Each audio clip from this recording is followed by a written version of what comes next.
How you doing, YouTube? Hope you're all well. Hope your week going fantastically.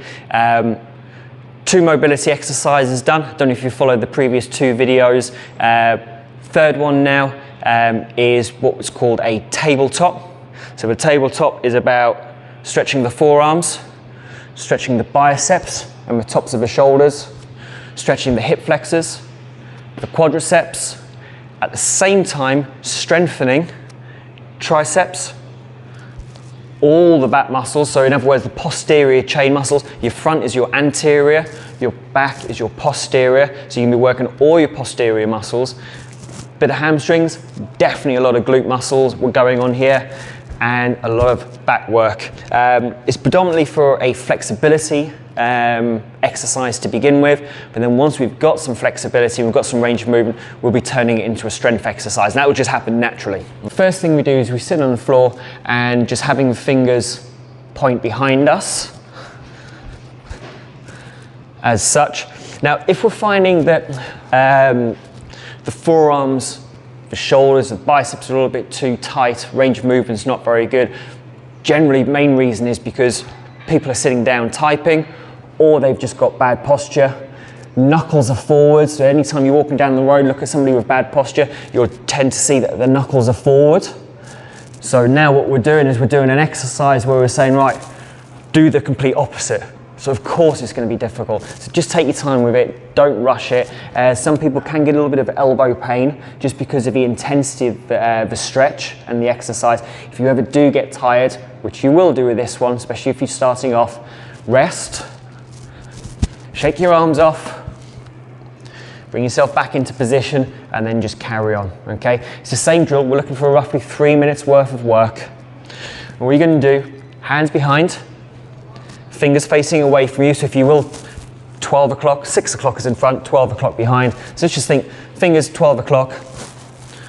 Now the shoulders will probably want to slouch. So you're going to push the arms into the ground, and you're going to lift your chest up. And that's just good posture. Your feet are going to be hip to shoulder width apart. And you're going to push your feet into the ground, and you're going to push your arms into the ground. Then you're going to contract all your back muscles and your butt muscles. So push down with your arms, push down with your feet. In turn, your hips lift up. And we get into, as you can see, that tabletop position. Keep pushing through the arms, keep pushing through the feet as you bring the hips back down again. Again, as I say, it may be a little bit too intense to begin with for quite a few of you, and you'll feel a big stretch in these areas anytime you need to.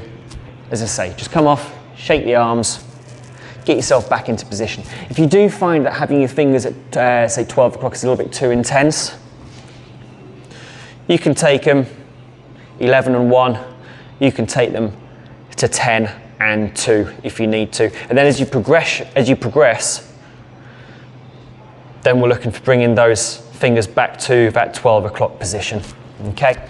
So from there, hands into position, push your arms down, lift your chest up, contract your back muscles, push your feet into the ground, push your arms into the ground, squeeze everything in your back and butt, lift up, open the chest, little squeeze of the shoulder blades, and pull the shoulder blades down towards your hips. Come back down again, touch the floor, and then up. So your first goal is just basic technique, and see if you can get your hips up to the shoulders. So if you're going to draw a line, have a dot on the knee, have a dot on the hip, and have a dot on the shoulder, what you'll see is the dots will be one nice straight line.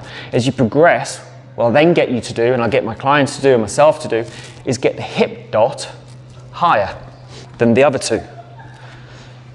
So feet into position, hands into position, lock the elbows, pull the shoulders down. So we've got hips in line with the shoulders and the knee dot, and then push the arms down a little bit harder, push the feet down a little bit harder, squeeze the back muscles a little bit harder, and lift up. And then squeeze back down again. When I say squeeze, keep all the muscle groups contracted, and they will be controlling. Just if you can do a bicep curl, bicep contracted up, what you don't do, you don't switch your biceps off and just let them drop back down again. You control a squeeze through that bicep so it lowers down gently, okay? 3 minutes, anytime you need to, have a rest, shake your arms off, don't stop the clock, have your rest, shake your arms off, and then go back into it. As a progression, what you could see is if you do have a rest, let's say in 3 minutes you have 5 rests where you just shake things off. The next time you do 3 minutes, go for 4 rests. Go for 3 rests, go for 2 rests, go for 1 rest. If you can start and finish for 3 minutes, give me a shout at the bottom and I'll do the next video for you. Okay? As always, like, subscribe, share with anybody who you think will benefit from this. Most people will benefit from this exact stretch just because a lot of us are quite slouched. Okay? Until next time, take care guys and girls. See you later. Bye-bye.